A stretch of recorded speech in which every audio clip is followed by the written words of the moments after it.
जय हिंद। मैं जो कल जयपुर के अंदर पुलिसकर्मियों ने एक सैनिक के साथ में बर्बरता का व्यवहार किया है, उसकी घोर निंदा करता हूँ। मैं ही नहीं, सैनिक, तमाम सैनिक, समाज आप चाहे सेवानिवृत्त हो चाहे सेवारत हो, उनके तरफ से मैं घोर निंदा करता हूँ और इस प्रकार के कर्मियों को पुलिस से बर्खास्त की मांग करता हूँ। साथ ही जो हमारे विधायक हैं, जो हमारे एमपी एमएलए हैं, उन सब से भी मैं यही प्रार्थना करता हूं कि जिस प्रकार से एससी एक्ट लागू है, इस प्रकार से सैनिकों की सुरक्षा के लिए भी जो है कोई एक्ट लागू करें, क्योंकि हर जगह सैनिक की खाकी वर्दी और हरी वर्दी का नाम लेकर के हम तुम्हारे बाप हैं। अरे बाप कौन है ये तो पता चलेगा। मैं तो प्रार्थना करता हूं कि जो भी इस प्रकार की हरकत करता है उसको सीआई ऑपरेशन के अंदर, फौज के अंडर भेदो कि बाप कौन है। जब आपदा आती है, जब कोई पीड़ा होती है देश को, जब तुम क्या करते हो, फौज को बुलाओ, फौज को बुलाओ। देखा आपने अभी वायनाड के अंदर क्यों नहीं वहां के पुलिसकर्मियों ने किया काम, क्यों जो है फौज को बुलाया गया? यही काम है तुम्हारा। अरे एक बर्बरता करना तुम्हारा यही काम है। तुम देश की सुरक्षा के लिए हो, पब्लिक की सुरक्षा के लिए हो, कानून की व्यवस्था के लिए हो, अनुशासन की व्यवस्था के लिए हो, संविधान की सुरक्षा के लिए हो, कानून की मान्यता करते हो। आप ही जब इस प्रकार की हरकत करोगे तो फिर क्या, कहां जाएगा देश? अरे इस प्रकार से अगर फौजी भी जो है करने लग जाएंगे तो क्या होगा देश का? देखा आपने बांग्लादेश में, देखा आपने पाकिस्तान में, फौज जो है संयम बरतती है। आपने देखा अभिनंदन को पाकिस्तान के अंदर गिर गया, लेकिन उसने किसी के ऊपर अपना हथियार नहीं उठाया।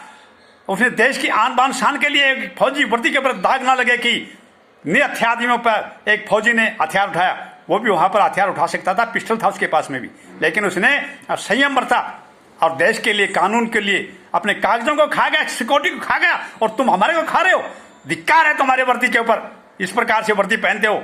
तुम तो जो है भीख मंगे हो, भीख मंगे वाली वर्दी पहनो, पुलिस की वर्दी को गंदी मत करो। इस प्रकार के पुलिस कर्मियों को मैं तो निवेदन करता हूं, जो हमारे अधिकारी हैं सेना के, उनसे भी रिक्वेस्ट करता हूं और एमपी एमएलए से भी रिक्वेस्ट करता हूं कि हम इस प्रकार के कर्मियों को तुरंत से तुरंत बर्खास्त करें।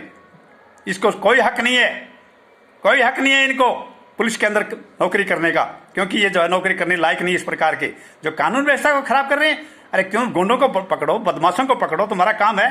क्या गलती किया उस सैनिक ने? बहुत धिक्कार है तुम्हारे के ऊपर, थूकता हूं मैं तुम्हारे ऊपर, इस प्रकार के आदमियों के ऊपर।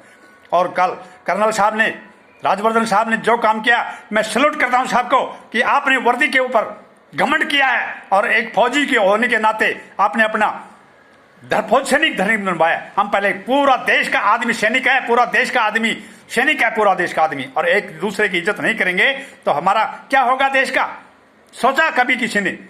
तो मैं प्रार्थना करता हूं कि जो है इनको बर्खास्त किए। अगर नहीं हुआ तो फिर फौज मजबूर हो जाएगी, ये सेवानिवृत्त फौजी हैं ये भी हो जाएंगे। अरे 1959 का किस्सा आपने सुना होगा, वहां का मुख्यमंत्री का लड़का क्या किया था, वो याद होगा आपको कहानी। मैं नहीं बताना चाहता वो कहानी। इस प्रकार की कार्रवाई आप लोग किया तो नेताओं तुम्हारी भी ये हालत हो जाएगी। मैं बता रहा हूं, ये जो है गुंडे हो गए हैं, वर्दी के अंदर गुंडे हो गए हैं। ऐसे आदमी को धिक्कार करो, इनको भगाओ, इनको कोई जरूरत नहीं है। और जो है मैं तो ये प्रार्थना करूं, 5 साल हर कर्मी को, देश का किसी भी कर्मचारी का 5 साल के अंदर अग्निवीर की जगह भी इनको भेजो। 5 साल के अंदर सेना के अंदर रहेंगे, इनको पता चलेगा कि बाप कौन होता है। अरे बूढ़ा हो जाता है लेकिन बूढ़ा फौजी नहीं होता है, वो मरने दब तक भी जो है फौजी कहलाता है। दीजिए कोई भी टैक्स हमारे को, हम सेवानिवृत्त हैं, दीजिए कोई टैक्स, स्पेशल टैक्स दीजिए, हम उसको करेंगे, दीजिए। मैं बोलता हूं कलेक्टर महोदयों से भी मैं निवेदन करता हूं, देश के तमाम कलेक्टरों से निवेदन करता हूं कि दीजिए कोई स्पेशल टैक्स हमारे को, सेवानिवृत्त सैनिक हम। धिक्कार है। और मेरे अधिकारियों, जग जाओ, आप लोगों में, हमें में जो ये दरार पड़ी हुई है, इस दरार को बंद कर दिए। आपकी इज्जत नहीं होगी, हम नहीं होंगे तो धिक्कारो इन लोगों को, निकालो सेना से। इस प्रकार के धिक्कार आदमी है जो कोई हक नहीं है इनको पुलिस के अंदर नौकरी करने का, धिक्कार है इनको वर्दी के ऊपर। तो सैनिक साथियों, मैं आपसे सबसे प्रार्थना करता हूं कि अपने अपने एमएलए को, अपने अपने एमपीज को अपने ज्ञापन सौंपिए। और जो है मैं, जो नेशनल हमारे अध्यक्ष हैं नेशनल जो सेवानिवृत्त सैनिकों के, उनसे मैं प्रार्थना करता हूं कि वो जो है डेट मुकर्रर करें और अपने अपने तहसील में पूरे देश के अंदर ये अगामा होना चाहिए कि एक सैनिक के साथ नहीं, पूरी वर्दी के साथ हुआ है, देश की सेना के साथ हुआ है, जो विश्व की सबसे तगड़ी सेना है। अरे तुमने क्या किया? हमने तो 90,000 सैनिक पाकिस्तान के पकड़ के लाए, तुमने क्या क्या पुलिस वालों ने? मैंने देखा था ब्लू स्टार के अंदर, मेरे साथ काम किया था पुलिस कर्मियों ने, उनको दस्त हो जाते थे, लेटरिन में भग जाते थे, छुप जाते थे जब कोई गाड़ी आती थी, तब भगो भगो भगो। मैंने तुम्हारी देख रखा तुम्हारा जिगर, हमारा जिगर को देखे, बहुत गुस्सा है मुझे। मैं क्या बोलूं, मैं मेरे पास में कोई गुस्से में शब्द नहीं निकल रहा है आपके इन्होंने इस प्रकार की हरकत के लिए। सैनिक साथियों जग जाओ, इस प्रकार से जो देश का बट्टा गोल हो जाएगा, मत छोड़ो इनके ऊपर भरोसा, देश का गद्दारों को बख्शा नहीं जाएगा। जय हिंद, जय भारत।